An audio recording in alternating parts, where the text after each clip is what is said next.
Hello, friends, and welcome to this live episode of Marketing with Purpose. Now, I have been doing a lot of consulting sessions, and while I started talking about marketing because I thought that's what they wanted to hear about, what I love to talk about is websites. And I tell you what, in almost every consulting session I have about marketing, we talk about websites. And some consulting sessions, all we do is talk about websites. And so I'm listening. Okay, friends, I hear you. And we need to talk about websites. So this is kind of like my foundational episode to just push us off the cliff into websites and talk all about them so that way you have everything that you need to make your website decisions and go forth and market with purpose using that website to its fullest extent. So I'm going to start at the beginning, which is when you are going to build a new website, you need to understand what's going on your current website, right? So if you have a website already and you're building a new website, we need to understand what's going on your current website so that we can make some decisions using the data that it gives us about things like what pages to have on the new site, or if the pages might not have the right content. You even might find out that some pages aren't successful. So we're going to dig in and look at some ways that you can determine that using Google Analytics today. And if you don't have Google Analytics, there are a few other ways that you can get it, but it's just not as comprehensive if you don't have some type of data tracking involved. So for those of you who have Google Analytics installed on your website, you're going to love this. For those of you who don't know that you have them, I will show you how to find out if you have it or not. And then you can just keep going. And if you don't have it, but you have some other type of tracking system, this is still going to help you understand whether your pages are working or not. And if you don't have it at all, well, then I have two little tricks for you, but after that, you're kind of stuck a little bit. All right, so let's get started. So first things first, we need to figure out if you have Google Analytics installed on your website. Now, the way that I would do that is I would install a Chrome extension called Wappalizer. That's WappalYzer, and it's purple, and it's really cool. So it's free, and it will tell you all of the different extensions that are installed in any website, not just your own, any website. All right, so once you have Wappalizer installed in your Chrome browser, then you can load a website, and up at the top of your browser, you're going to see a purple box. You click on the purple box, and it's your Wappalizer box, and it will tell you all the different things that you have running in your website or anybody else's website, because really it's just looking at the code and sucking stuff out and putting it in this really nice chart for you to read. So my website has Google Analytics installed. So I could go to the next step, which is looking at the data that it tells me. Now, if your website does not have Google Analytics installed, then that means that you can draw a big frowny face because this is very sad. But also that there are a few other ways that you can tell what's going on. So they're going to be much more rudimentary than what you're seeing in Google Analytics, but you can do a really simple Google search. So Google search the proper name of your company. So I Google searched for Maycreate, that's the name of my company. And on that search results page, you will see the name of your company or your organization. And then underneath it, generally, Google will pull out a few pages that it thinks that people are interested in when they search for your name. We call this the 6-pack. So on mine, it's a 6-pack at least. I have 6 pages that are showing up on this search: Our Family, blog, contact, podcast, web design, and nonprofit. Those are our pages that get the most traction. I would put money on, if I go into Google Analytics and look at my most viewed pages on my website, those will be the 6 most viewed pages on my website, because it almost always is every time that I look at a client's website. Now, another thing that you can do if you don't have Google Analytics installed is you can go install Google Webmaster Tools. So you can register your site with Google Webmaster Tools, and sometimes if Google is feeling merciful, it will give you back data when you sign up for it. So you could get up to a few months of back data, and you can look at information in that program. I'm not going to go into how to do that right now, because that's a little intense for what I'm talking about today. I can do that in the future, but I won't do it right now. But that is another way. Now, if you create a Google Analytics account for yourself, it will not give you back data. It's just going to give you information from now moving forward. Now, when I say that Google might be merciful and it may give you information in a Google Webmaster Tools account, that's a big maybe. It does it for my clients if I don't have it set up yet, but my clients almost always have, I say almost always, they should always have Google Analytics installed. So it could very well be pulling information about that website from another Google space, if that makes sense. So it may very well not give you back data if you don't have Google Analytics installed, but it's worth giving it a try because then you can learn more about how people are using your website. Okay, so for those of you who have Google Analytics or you have some other type of tracking software on your website, let's dig in and talk about how you can use this data to figure out how people are using your site. Okay, so there's a couple of different things that I do right away whenever I'm looking at analytic data. I wonder how many times I'm gonna mess up saying the word analytics today. Okay, so the first thing I look at is I look at my date range. If your website doesn't have a ton of visitors on it, then you're going to have to look at a broader date range than a website that has not very many visitors a month, because we have to have enough people going to the site to create a test group of data for us to make decisions upon. So you could look at it for a quarter, you could look at it for a whole year. It all depends on how many visitors you have going to your website. Now, when I say the word visitors, that's not the word that Google Analytics uses. That's the word it used to use and that people generally use when they talk about it. Google Analytics likes to use the word sessions and users. So after you figure out the right date range for your information, the first thing that I like to look at is sessions and users. So sessions are the number of times that the server pulled your website and served it. Users are the number of unique devices that viewed your website. So sometimes there could be 2 users for one person, but it just means that a unique device looked at your website. Now, if a person has Chrome installed both on their mobile device and on their desktop, then it could be fine right there. So this is going to tell me how well trafficked my website is. I like to see a fairly consistent amount of visitors coming to my website. There's lots of different things that will make it fluctuate, whether you're spending money on ads or if you're promoting an event. All these things cause fluctuation. So in order to tell if your website is working or not, it should have visitors coming to it, and they should be going to the website fairly regularly if you are advertising your website fairly regularly in the rest of your marketing. Now, the next thing I also like to look at is returning visitors. If you are publishing regular content to your website, if you are updating events, if you are running a blog, then you should have some returning visitors, especially if you're doing social media and promoting it via email. Returning visitors are a way for you to tell how deep your relationship is with the people that you're serving. So if you were in an association, you should have lots of returning visitors because your association members are generally served through your website. If you are a nonprofit and you have lots of clients that use your website to find information about your services or to book appointments or to do different things with you, then you should have lots of returning visitors. If you are a company that tends to do have somebody just go to their website and look at it and make a purchasing decision and then they don't go back to the website, then your return visitors would be far lower.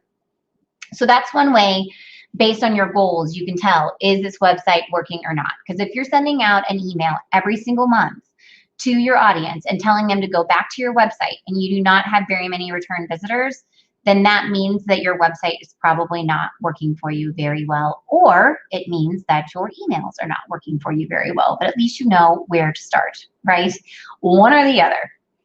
Okay, so another thing that you can tell in Google Analytics that I very much like to look at is the pages that people go to in the website. So where you find that in Google Analytics is you look at behavior. And then you click on site content, and then you'll look at all pages. All pages on my website, it's so tough. So many of the pages on my site are blog pages. That's where I get almost all my traffic. That's why I always tell people you should blog, because you are going to get lots of traffic if you blog. Now, if for some reason you have something like what I'm seeing right now on my website, which is bottraffic.live, that means there's a bot that's hitting your website. This bot has probably been hitting my website since around the last day of January, because there's a huge spike in traffic. That's what it is. 5,000 visitors. It's a bot. You can block that, because really you don't want that in your data set. You don't want bot traffic showing up in your data set because it makes everything inaccurate. But we're talking about whether things are working or not. So if the main pages in your website are the core pages like home, about, contact, those pages, and you're running a blog like I am, then you may have to actually put on an advanced filter so I can exclude all the pages containing the word blog. Let's see if that works. Okay, that's better. Now I'm just looking at my normal pages.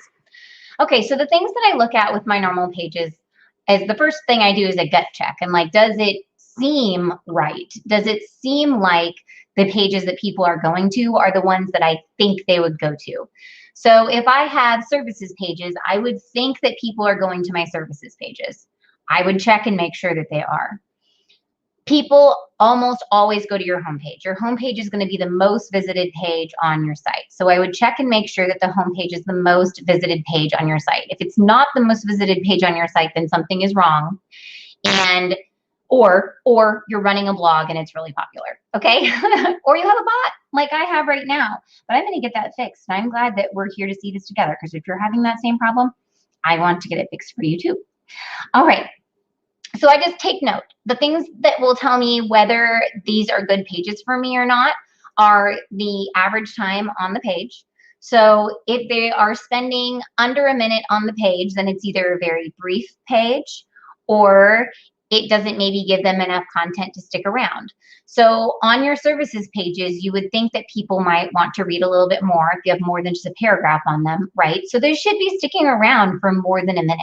So think to yourself, what are on these pages? What are people going to do on them? And then ask yourself, how much time would it take you to do that thing? And if it doesn't match up with what you have, then you, like with the amount of time that it shows as your average time on page, then that page is likely not working for you. So if you have a ton of visitors or a ton of page views to your about page, but people only stick around for 10 seconds, then it could be that the name of your about page is not correct and they think that they're going to get other information than what you're giving them. Or it could be that it's not formatted well. It could also be that it's broken. Like, go out and look at it, make sure that it's not broken.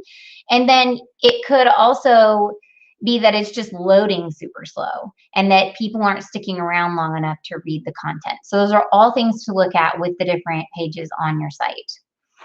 You can also look at the entrances. That's when people come into the website on that certain page. That usually matches up with that 6-pack of information on Google. Bounce rate. So what that means is that people come into the website and they leave the website from the same page. They don't go to more pages in between. So if your bounce rate is super high and it's not on like a success page or a contact page, so like if it's over 90% and it's not on a page where people should be exiting, then you may want to take a look at that page and make sure that you're doing the right thing on it.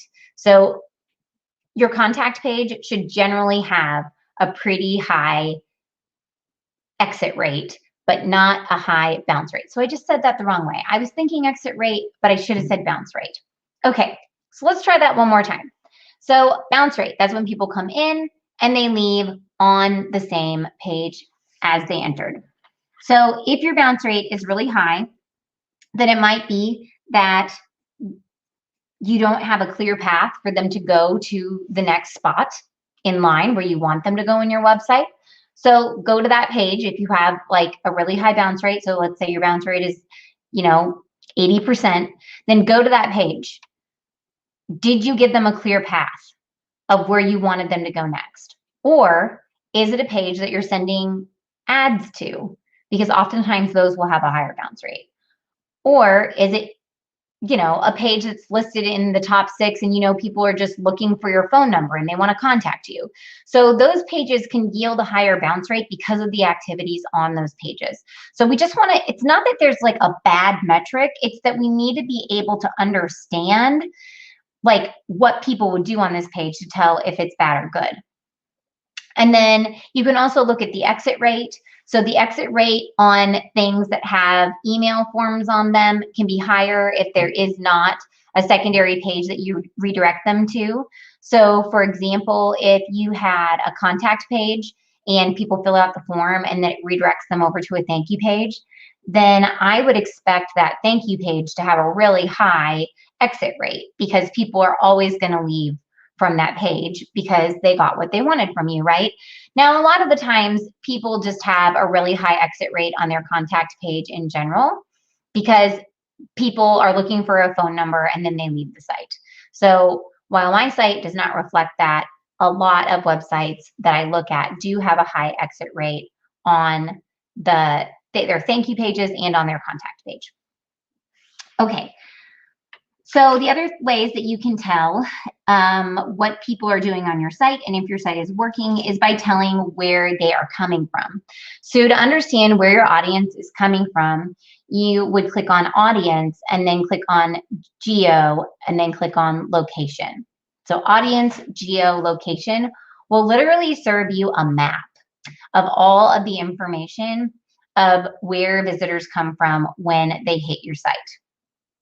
Okay, so if you have a tracking program on your website that's not Google Analytics, but is cookie free, then you might not get this information because a lot of them don't have it because this is like violating some of the laws of the GDP stuffs.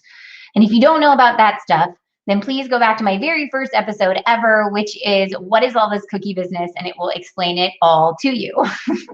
Okay, so I like to look at the map and understand like where do I think my visitors should be coming from? So I think most of my visitors should be coming from the United States of America because that's where I do business and that's where I do all my marketing, my advertising.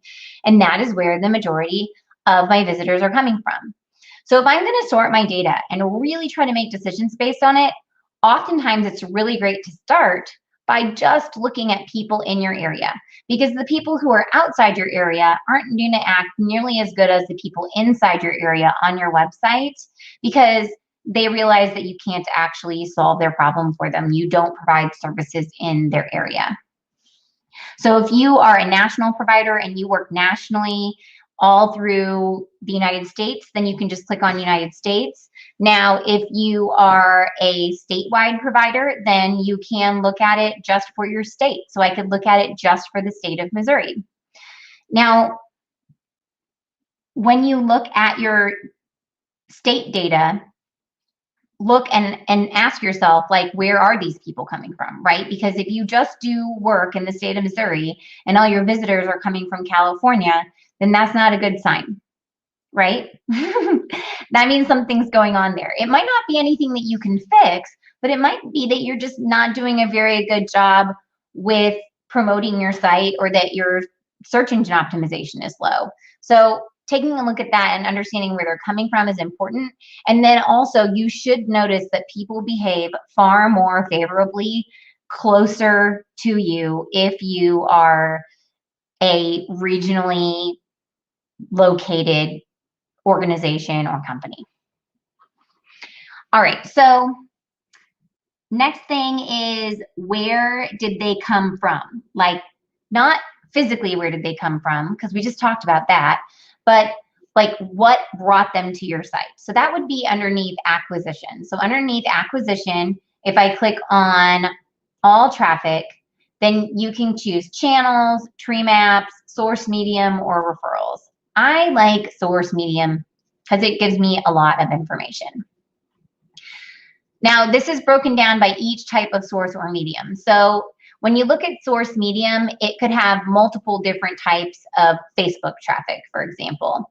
So if that's happening to you, then you can go over to channels and it will tell you a more generalized grouping of people coming to your website.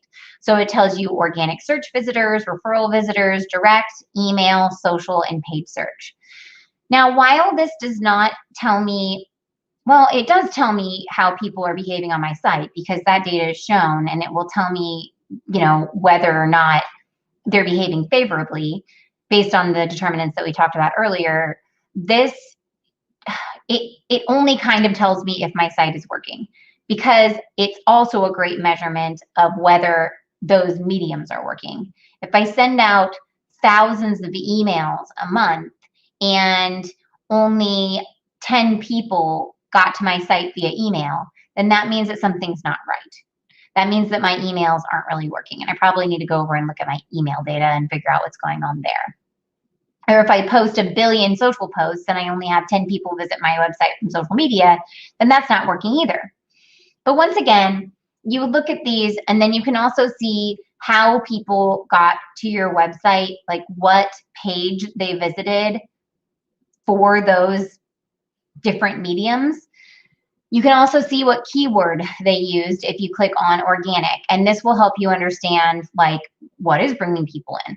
Now, if you're more interested in keyword research, I would go over into Google Data Studio because that will give you more of that information than this does. Okay, so knowing where they're coming from definitely helps me understand what's happening and what might not be right. Like if there's something that doesn't seem right, then I can diagnose it a lot of the times by going back to these different talking points here. Okay, so the last thing I like to look at to understand whether my site is working and what's going on is I go back up to audience and I look at mobile because I'd like to look at how my mobile traffic is acting. Now, if your website is a good mobile site, then the behavior on the mobile version of your website should be relatively similar to the behavior on the desktop version of your website. If, for example, it has radically different data for bounce rate, pages per session, or average session duration, then I would look at that and ask myself, like, what's happening? The first thing I do is pick up my phone and look at my website on my phone and be like, what just happened here? How long did it take to load? Is it just hideous? The other thing that you can do is you can sort Google Analytics and just look at the pages that the mobile visitors went to. So up at the top of Google Analytics, there's a box that says all users. Well, I can add a segment in and just look at specific users. So I can check the box for mobile traffic and click apply, and then it will show me just the mobile traffic on my site. So now my entire Google Analytics, every single report on it is showing me just mobile traffic. So if I go back over to behavior and then click on site traffic, oh, no, there's two behaviors, by the way. There's a behavior underneath audience and there's a behavior underneath behavior. Yeah, how weird is that? So there's audience behavior and then there's behavior. Totally weird. Anyway, so if I click on behavior and then go back down to site content and click all pages, then I can see what's happening on mobile specific visitors. So I can look and see, okay, well, my mobile specific visitors, they act like this versus my desktop specific visitors. So when I look at my data, I see that a lot of the people that come into my website from my blog are not on a mobile device. Like under half of them are on a mobile device. So if I go back in and I take out my blog traffic, then I can see, and I probably will see, that my normal page visitors, okay, no, just most of my visitors are actually coming to me on a desktop computer. And they're all behaving well, right? So just looking for these little instances, like if you're like a detective, right? So you're just kind of digging into all this data and asking yourself, what does this mean, right? So you're just looking for those red flags. So remember, those red flags are things like super low page views on a page that is a main page of your site that you think that people should be interested in. So let's say that you're trying to decide on whether or not you should have a services page. Well, I mean, the answer is yes, you should have a services page. But let's just say that you're trying to decide whether or not you should have it. Then I would go out and I would look at it and say, how many page views does this page have in comparison to the other pages in my site? And you might be surprised. It might have tons of page views. So that's a pretty valuable page, especially if people are spending time on the page, like a minute or more on the page. And I mean, if people are coming into the website, entering it through that page, then it's a very valuable page to you as well. If the bounce rate is like relatively acceptable, like somewhere between 50 and 60%, depending upon what type of website you have, then these are all wonderful things, right? So then that page is great.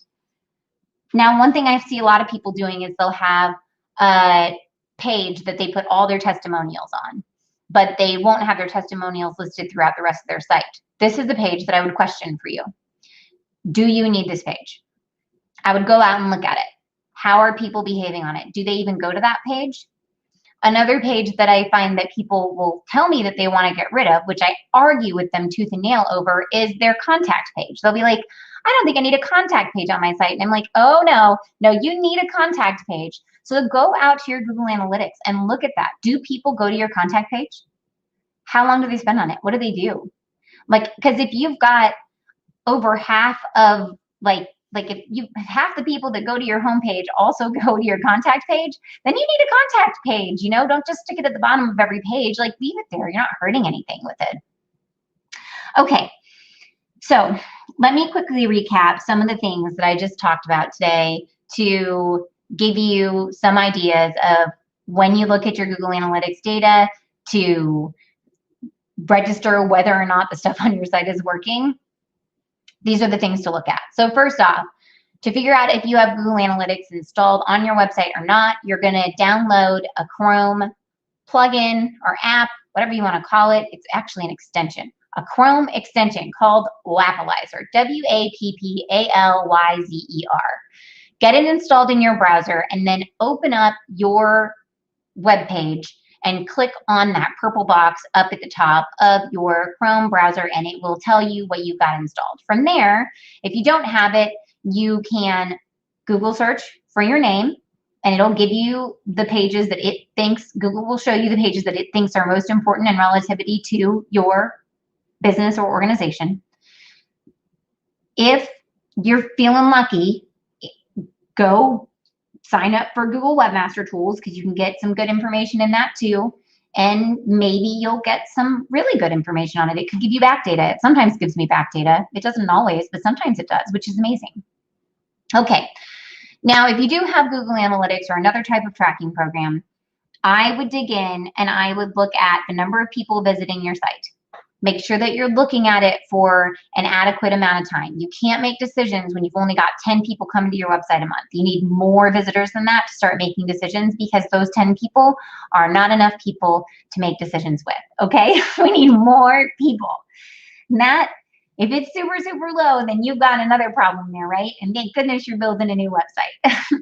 Okay, so once you get that out of the way and you have big enough time frame to look at, then look at returning visitors. See how many people are coming back to the website. Remember, different businesses will have different amounts of returning visitors based on what they're doing in their marketing. Also look at what pages they're going to. Know that you can sort for different pages using the filter tool at the top. Look at their, I'm looking at my list here. Look where they're coming from physically. Like, what's their location? Also look at the medium that brought them there. Consider sorting your traffic based on mobile traffic only to see how your mobile traffic is behaving and what they're doing and where they're going on your website. Really take a look at that mobile traffic and make sure that those visitors are not just abandoning you and that your data is relatively on point with your desktop data. And then, yeah, So, and then if you have a specific page that you have a question about, you're just going to look for that page underneath behavior, site content, and then look at the number of page views, look at the average time on the page, look at how often people enter on the page, look at the bounce rate, which is how often they enter and leave from that very page, and ask yourself, is this what you think it would be? And what is it in comparison to the other pages on your site? Now, if you're seeing like wildly fluctuating data, there's a lot of things that could cause that. One could be this bot, like the bot that I've got right now. But then two, if you just install the cookie pop-up, yeah, things are going to be way different because the cookie pop-up allows people to decide whether or not you track their data. And a lot of people don't. And I could go way down a bunny trail about what things will look like after you put a cookie pop-up on your site, but I'm not going to do that today because then I would be keeping you way too long. Instead, I want to tell you about two opportunities. One is if you want to know more about reviewing your website data, you can listen to episode 16 on our podcast, Marketing with Purpose, Digging into Data, Reviewing Website Data. You can find that at podcast.mayecreate.com. And if you are planning a website right now and you want to know what pages you need and what to put on those pages, if you are a commercial construction company or if you are a nonprofit, I have two guides, one for each of you because your needs are different, right? And out at mayecreate.com, you can choose your respective category, construction or nonprofit. Click on resources, and there is a free downloadable guide that will help you through planning out your website. Like, I probably give you way too much information for free there. I'm pretty sure my business consultant would kick my butt, but I did it anyway, so go grab it. And that, my friends, is all I have for you today. So thank you so much for hanging out with me, and yeah, I'll catch you next time.